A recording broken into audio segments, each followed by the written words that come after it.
Mga boss, bali tuturo ko lang sa inyo yung simpleng pagdugtong ng plastic flexible hose na madalas hindi ginagawa ng karamihan. So, meron tayong flexible dito, plastic. Tuli lang natin.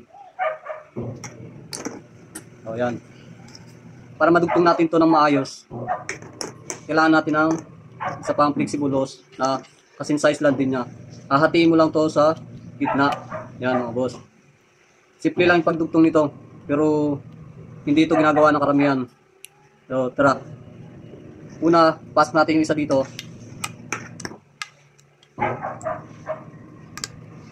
Yan mga boss. Tapos, yung isa, pasok natin. Yan.